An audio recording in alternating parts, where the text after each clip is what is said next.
경향신문 구교형 기자, 시사인의 김은지 기자 두 분 나오셨습니다. 어서 오십시오. 안녕하세요. 네, 아유. 네, 봄이 봄입니다. 왔습니다. 우리들 마음에 봄이 왔어요. 네, 네. 선거도 한껏 나가고 이제 그러니까요. 21일 남았더라고요. 예. 딱 3주. 진짜 3주네. 와, 딱 3주. 예. 아, 오늘 추운 분, 그러니까 농사 지어야 됩니다. 어떻게 정치 농사가 잘 되는 것인지 이제 오늘도 한 땀 한 땀 살펴보도록 하겠습니다. 황상무 수석이 그만뒀습니다. 오늘 아침 7시경이었던 것 같아요. 네. 예, 자진 사퇴 형식을 수용하는 방식인데 어떻게 잘 된 겁니까? 어떻게 보세요? 그러니까 요를 하면은 네. 이번에 윤석열 대통령의 황상무 네. 시민사회수석 사의 수용은 그 총선을 3주 앞두고 네. 여당에서 분출하는 여러 가지 성토를 견디다 못해서 사실은 이 일이 성토 사퇴다. 네, 왜냐하면 예. 이 일이 처음 불거진 게 네. 생각해 보시면 알겠죠. 지난 14일이에요. 목요일입니다. 맞습니다. 보도가 처음 네, 나온 네. 게 엿새 전이거든요. 그리고 주말이라는 어떻게 보면은 뭐 아이스 브레이킹 할 수 있는 타임이 있었는데 불구하고 그 시간도 보내고 네. 한참을 기다리다가 네. 결국은 일자가 의미하는 것은 마지못해서 수용한 결정으로 보인다. 이렇게 좀 해석할 수 있을 것 같습니다. 네, 아로파게는. 마지못한 네. 결정이다. 네, 어떻게 보세요, 뭐, 김은지 기자님? 예, 실기했다라고 볼 수 있는데요. 이제 네. 사실 핵심은 황상무가 아니다 이야기를 하고 싶습니다. 결국 본질은 이종섭이거든요. 네. 그러니까 계속해서 이렇게 여권에서 나왔던 이야기가 뭐냐면 크게 두 가지였는데요. 황상무 사태와 이종섭 귀국이었습니다. 네. 근데 이 프레임으로 저는 가면 안 된다라고 보고요. 가려지는 것은 결국은 이종섭 수사와 관련된 부분인데 왜 자꾸 그렇죠. 쟁점이 그쪽으로 가는 것인가라는 예, 예. 생각이 들고 김건희 여사 명품백 사건 때랑 똑같습니다. 그때도 사과하냐 마냐라는 식으로 계속 맞아. 쟁점을 잡아갔었는데 예, 예. 핵심은 수사 여부였었거든요. 그렇죠. 근데 이번에도 계속 이종섭 장관이 마치 돌아오기만 하면 네. 문제가 해결되는 것처럼 이야기가 지금 끌어가지고 있는데 예. 귀국이 아니라 그리고 황상무 사태가 아니라 이종섭 수사다 네. 이렇게 좀 이야기해야 될 것 같습니다. 그러니까 중요한 거는 4월 4일 특검 의결이 되는데 그 4월 4일 특검을 대통령이 또 거부를 하느냐 마느냐 사실 여기에 쟁점이 가 있다. 제가 이 댓글은 꼭 소개를 해야 될 것 같습니다. 예, 덩다리님께서 요즘 시사인 TV도 재밌고 경향 TV도 재밌고 장윤선의 취재 편의점도 재밌고 다 잘 돼서 좋네요라고 하셨습니다. 아이고 덩다리님 감사합니다. 네. 훌륭한 저희 이거- 시청자시네요. 예, 훌륭한 시청자십니다. 저 이런 댓글 선풀 좋아합니다. 자, 사실 보면 뭐 회칼 테러라는 말을 어떻게 할 수 있습니까? 그런데 대통령실 분위기는 뭘 그거 갖고 그래. 오히려 악의적인 언론 보도로 피해를 입은 황상무 수석, 네. 악의적인 보도의 피해자 황상무, 뭐 이렇게 프레임을 바꾸려고 했었던 거 아닙니까? 그렇습니다. 예. 네. 그러니까 이게 뭐냐면 결국은 황상무 사태에 그 이상의 발언들이 나오기 시작했거든요. 여권에서는. 네. 대표적으로 어제 최재형 그 의원 같은 경우에는 판사 출신이고 아다시피 점잖은 분입니다. 근데 그분이 네. 어떻게 말했냐면은 지금 이종섭 뭐 귀국 문제라든가 황상무 사태뿐만이 아니고 누구를 바꾸라고 했냐? 대통령의 눈과 귀로 불리는 이관섭 비서실장을 바꾸라고 했습니다. 맞습니다. 결국은 여기서부터 전면 쇄신을 통해서 국정 기조를 바꾸지 않으면 네. 선거가 어렵다는 얘기를 한 거거든요. 네네. 결국 그 얘기는 뭐냐면은 총선이라는 거는 대선하고 달라가지고 각 지역구마다 후보가 있는 곳 자기 선거를 치르는 겁니다. 지금 네. 3주 남은 상황에서는 내가 제일 중요한 존재예요. 대통령의 입장, 우리 당대표의 입장보다도 선거를 이기는 게 절체절명의 앞에 과제, 지상 과제거든요. 네. 그런 부분에 나오는 것이고 그리고 이분이 그럼 왜 이렇게 움직였을까? 공교롭게도 그날 중앙일보에서 여론조사 보도가 나왔어요. 쉽게 얘기하면 격전지 보도가 나왔는데 네. 거기서 이제 그 정치 1번제라고 하는 종로를 빼먹을 수 있습니까? 그렇습니다. 빼먹을 수 없기 때문에 보도로 그 여론조사를 해본 겁니다. 그랬더니 네. 결과가 어떻게 나왔냐? 그 노무현 대통령의 사위인 박상원 후보가 나와 있죠. 네. 누구를 지지할 것이냐 물었더니 43%가 종로 구민의 응답자의 43%가 곽상원 지지선을 든 겁니다. 그리고 최재형 얼마 나온 줄 아세요? 얼마 나왔어요? 현역 의원이잖아요. 예. 32% 받았어요. 야. 그 얘기는 뭐냐? 오차 범위 밖을 벗어난 지표가 나왔거든요. 그렇기 때문에 이 점잖은 판사 출신의 최재형 후보조차도 네. 목에 핏대를 세우면서 국정을 쇄신해야 된다고 할 수밖에 없는 요구. 이런 요구에 결국은 등 떠밀려서 사퇴라도 결행할 수밖에 없었다. 이런 분석이 좀 됩니다. 그러니까요. 이거 표차가 많이 나네요. 네, 점점 그렇게 되고 있다 보니까 어제 국민의힘에서 이제 선대위 띄우면서 총 발대식 같은 것들을 했잖아요. 네, 네. 그 자리 분위기가 굉장히 안 좋았다라고 하더라고요. 저희 갔다 왔던 취재 기자 이야기도 들어보니까 네. 표정이 어두워가지고 표정이 어두웠다. 예, 아무도 저는, 어제 아침 라디오에 이제 그 출연한 여러 그 예비 후보들 육성에 목소리가 떨려요 지금. 오늘 김학용 의원도 예, 김학용 의원도 그러니까, 오늘 네. 제가 라디오 듣다가 깜짝 놀랐습니다. 정말 절박하구나. 그러니까 민심이 안 좋은 거예요. 2020년보다 더 나빠질 수 있다라고 네. 하는 것은 사실 그분들 입장에서는 최악의 제약이거든요. 그렇죠. 예. 게다가 2주 사이에 이렇게 바뀐 분위기에 대한 전열을 할 수 있는 시간이 너무 없다. 네. 여기에 대한 굉장히 큰 부담감도 있는 것 그렇죠. 같고요. 그러니까 사실 국민의힘 입장에서 보면 지난 2월 민주당이 공천 파동을 겪으면서 본인들은 분위기가 좋았어요. 이번 선거 사실상 이길 수 있다라는 오만과 자신감의 어떤 프레임이 또 작동을 하면서 3월 첫 주에 어쨌든 조국혁신당의 돌풍, 어제 민주당도 그 선대위를 이제 발대하고. 그렇죠. 네. 그러면서 이제 선대위 출범하고 이러면서 분위기가 또 확 바뀌니까 매우 불안정한 정세가 마련되면서 어제 그 공천자 대회 분위기는 매우 안 좋았다. 네. 결국 핵심은 이종섭 사건입니다. 이종섭, 그렇습니다. 네, 이종섭 사실 대사 입장에서는 억울할 수 있죠. 본인이 만든 사건이 아니고 대통령이 인사권 행사해서 가라고 했던 상황인데 이제 평생 군인을 하면서 명예를 중요하게 여겼다라고 하는 그분 입장에서는 네. 이 상황 자체가 이종섭 사건으로 이렇게 명징되는 게 굉장히 이렇게 부담스러울 수 있을 겁니다. 그렇죠. 이제 그럼에도 불구하고 국민들 입장에서는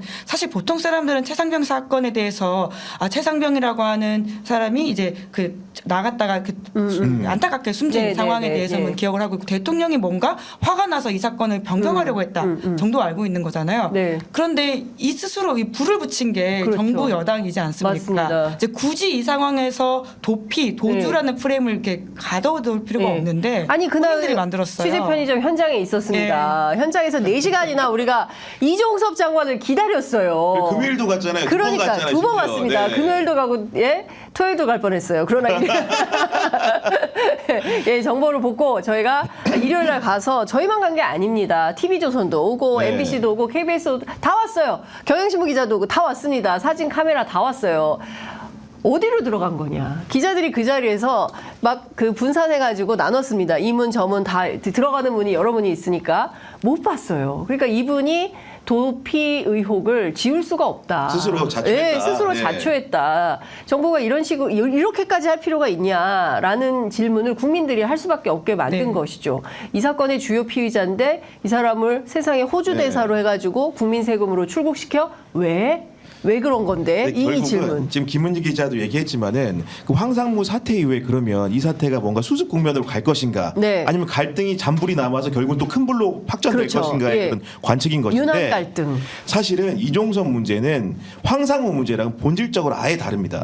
황상무 문제는 본인이 기자들하고 밥 먹다가 뭔가 그 오인될 만한 발언을 함으로써 네. 자기 발등을 자기가 찍은 셈이지만 이종섭 사태에는 명백하게 인사 문제부터 해서 사후 처리까지 대통령실이 깊이 관여가 돼 있거든요. 그렇죠. 그렇기 때문에 황상무의 강이라는 것은 본인이 스스로 사퇴하면 될 일이지만 이종섭의 강이라는 건너기 위해서는 장애물들이 너무 많아요. 여당에서는 지금 사실은 즉시 귀국을 얘기한다는 얘기는 네. 온건하게 표현해 즉시 귀국인 것이지 귀국하라는 말은 네. 그렇지 않습니까?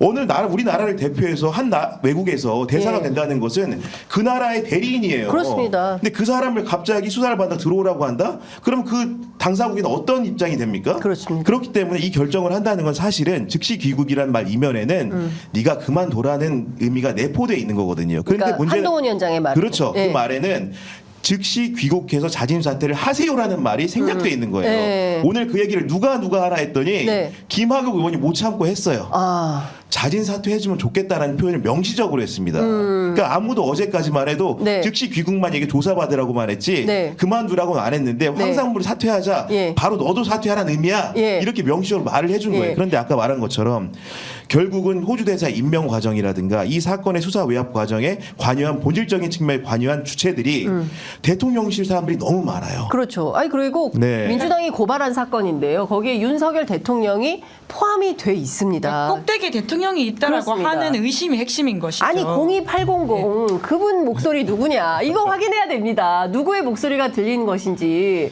예? 그러니까 사실 그 황상무의 강은 건넜다고 한다면 지금 이종섭의 강은 아직 건널 채비도 못한 상태고 사실은 이제 4월 4일 특검을 통해서 구체적으로 대통령실에서 누가 어떤 경로를 통해서 왜 박정훈 대령에게 그 외압을 행사했는지 이거를 밝혀야 되는 것이죠. 그 내용이 밝혀지지 않는다면 국민적 의혹은 계속 커질 것이고 이 의혹이 밝혀지면 그 다음에 어떻게 되는 겁니까, 김은지 기자님? 결국 그럼 대통령이 책임져야 될 문제들로 네. 불거지게 되는 것이죠. 예. 그렇기 때문에 윤석열 대통령이 이 사건을 이렇게까지 예민하게 바라보고 있다라는 의심이 파다한 것이고요.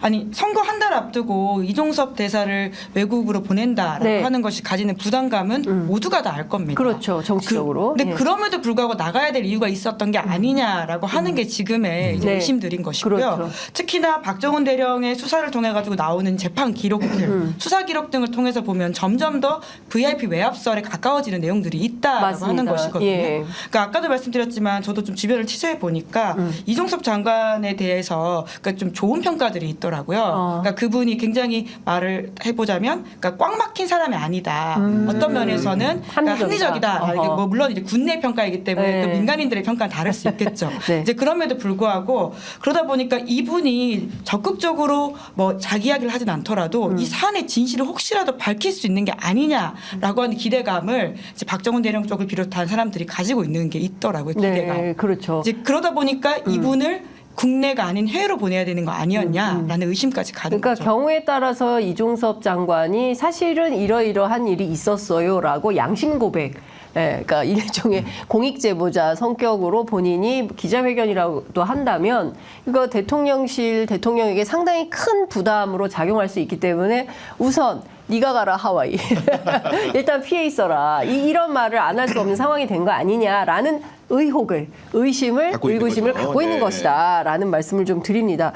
여하튼 제가 보기에는 이제 제2라운드 이종섭 문제가 정가의 태풍으로 네. 작용을 할 수밖에 없다라는 말씀을 좀 드리겠는데, 근데 오늘 언론들을 보니까요 끊임없이 나오고 있는 보도 중에 하나가 윤한 갈등 제2라운드 네.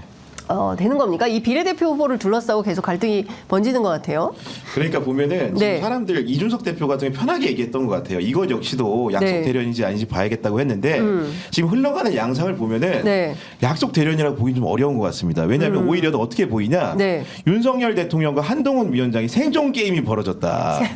생존 게임이다. 네, 왜냐면 어떤 오징어 의미에서 게임. 그러냐? 오징어 게임? 그 한동훈 위원장 같은 경우에는 자기가 비대위원장이 와가지고 네. 남은 3주간의 기간이라는 것이 선거의 성패에 따라서 네. 자신의 그런 앞에 있었던 역사들을 굉장히 어떻게 부정하는 결과를 나올 수도 있는 거거든요. 네. 뭔가 공직자로서 출세 위주의 그런 삶을 살다가 비대위원장도 뭔가 해결사로 왔지만 선거에 참패할 경우에는 그 책임에서 자유로울 수 없는 거거든요. 그런 부분이 있는데 그럼 윤석열 대통령 입장은 어떠냐? 이게 비단 선거 결과도 선거 결과인데 만약에 이기더라도 여기서 본인이 많이 후퇴하게 될 경우에 네. 본인이 주장했던 의사결정 환경들이 있지 않습니까? 네. 예를 들면은 황상무에 대한 사퇴도 유보를 했고 사실 이거 인사권인 그렇죠. 거니까. 인사권의 문제인데 인사권이 마치 등 떠밀리듯이 되는 순간 예. 어떻게 됩니까?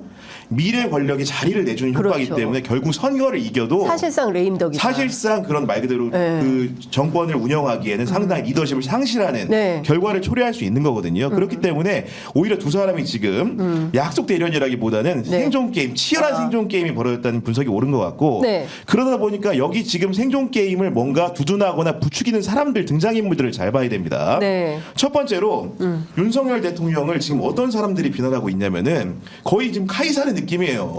나를 이제 암살하려고 했던 네. 브루투스 너마저 얘기가 나옵니다. 지금 왜 그러냐? 네. 우리 수행실장 했던 대선 때 네. 이용우 의원 네. 참소리했죠, 그죠? 맞습니다. 이번 참소리. 문제에 대해서 참소리했습니다. 참소리. 보니까 사퇴를 해야 된다고 얘기를 했고 김은혜 전 홍보수석, 대통령실 홍보수석이 어떤 자리입니까? 예. 대통령의 대신해서 이바 아닙니까? 그렇습니다. 대리인이에요. 네. 원래는 수렴청정 해야 되는데 네. 그걸 하지 않고 예. 강력하게 반기를 든 겁니다. 맞습니다. 거기다 또 네. 우리가 중진 의원 중에서 우리 대통령과 가장 많이 사진 찍은 사람 네. 누구입니까? 권성동? 정진석 의원입니다. 정진석. 예, 우리 뭐 예. 농촌 가서 뭐 맞아요. 이렇게 뭐 하고 예. 할 때마다 예. 늘 받아줬는데 정진석이 비교적 점잖게 얘기했지만 민심이 어렵다고 네. 뭔가 이제 그런 판단이 필요하다는 취지의 말을 했어요. 네, 그러니까 맞아요. 대통령 사실은 열불이 납니다. 속으로는. 예. 그런데 그런 등장인물들이 등장했다는 거 예. 그런 거 잘 봐야 되고 그리고 반대로 한동훈 위원장도 권위의 상실에 직면했어요.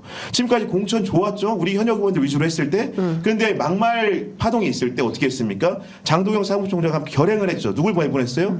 도태우하고 그다음에 네. 장해찬을 장해찬. 내보냈는데 네. 지금 어제 이제 예를 들면 보수 논객들이 지금 반발하고 있는 거 아닙니까? 네. 도태우와 장해찬을 날린 것에 대해서. 예, 예. 그러면서 또 그 얘기가 또 어떻게 불이 붙었어요? 비례대표 명부도 네. 네 맘대로 한 거 아니냐는 아니냐. 주장을 이철규 의원 친윤 핵심이라고 해서 들고 나온 겁니다. 맞습니다. 그러니까 결국은 뭐냐? 권좌의 주변부에 있는 등장인물들을 통해서 지금 뭔가 둘이 생존 경쟁을 하는 판국에 와 있다 지금 상황이. 일종의 이제 지금은 대리전으로 그렇죠. 예, 뭐 선거는 가서 막- 마무리해야겠지만 예. 빨리 누구 책임인지를 정리하고 가야 된다. 예. 이런 경쟁이 있기 때문에 의사결정이 점점 더 어려워지고 있는 예. 두 사람에게는. 그러니까 오늘 아침에 네. 한 사람 더 등장했어요. 누가 나왔습니까? 한동훈의 입이라고 하는 김경률 비대위원이 또 출연을 라디오에 나와서 이것은 명백하게 그 한심 공천이 아니다. 한동훈의 사천이 아니다. 그래서 한동훈과 관계돼서 된 사람이 누가 있냐라고 반박을 하면서 그러니까 한동훈이 사천을 안 할 테니 다른 정치 개파들도 하지 마. 라는 취지 아니냐 이제 이런 얘기를 했습니다. 그러니까 국민의힘 내부가 지금 말씀을 쭉 들어보니까 그야말로 명운을 건 생존 게임을 오징어 게임을 하고 있네요. 네, 한동훈 위원장 발언이 어제 굉장히 셌거든요. 네. 사실 하나하나 제목감인데 상황이 많다 보니까 그냥 넘어갔는데요. 보시죠. 우리 당에 저도 그만이다라고 생각하는 사람이 있다면 국민을 배신하는 것이다. 역사의 죄인이 되는 것. 정부와 집권 여당은 조금이라도 오만하거나 국민 앞에 군림하려는 모습을 보였을 때 감당할 수 없는 큰 위기가 왔었다. 그러니까 지금 오만하고 군림하는 듯이 보인다. 뿐만 아니라 역사의 죄인이 될 수도 있다. 이 말에 지금 타겟팅은 윤석열 대통령이죠. 그렇죠. 예. 예. 그렇기 때문에 한동훈 위원장의 메시지 아주 선명하고 윤 대통령한테는 사실상 이미 각을 세우고 있다라고 보이고요. 네. 그렇기 때문에 윤 대통령이 지난 1차 윤한 갈등 때 뭐라고 했습니까? 눈에 넣어도 안 아플 후배라고 이야기했다는 네, 게 맞아요. 전원으로 전해지고 있잖아요. 지금 그 이상의 상황인 것이죠. 본인 입장에서는 최고의 내부 총질을 당했다라고도 볼 수 있습니다. 네, 그러니까 윤석열 대통령이 한동훈 위원장에게 최고의 내부 총질을 당한 거다라고 규정할 수밖에 없다. 폴더 인사 나옵니까 안 나옵니까? 폴더 인사 연출 가능성이 낮아 보입니다. 낮아 왜냐하면 보인다. 어제 이제 한동훈 위원장의 워딩 중에 또 하나 심각했던 게 뭐냐면 이대로 패배하면 윤석열 전문 뜻도 못 펼치고 끝난다고 했어요. 맞아요. 그 얘기 뭐냐면은 사실은 준 협박이거든요. 협박이에요. 여기서 선거 지면요. 네. 저도 문제지만요. 우리 네. 대통령도 네. 이제 미래 없어요. 우리 둘 다 끝나는 거야. 근데 이런 거예요? 사실 이렇게 눈에 넣어도 안 아플 후배고 네. 검사실 오랫동안 같이 근무했고 그러니까 우리 뭐 대통령이 얘기하기로는 요즘은 총선 관련 전화도 안 한다 이런 얘기를 지난번에 네. 이제 KBS와 신년 대담에서 대담. 했잖아요. 예.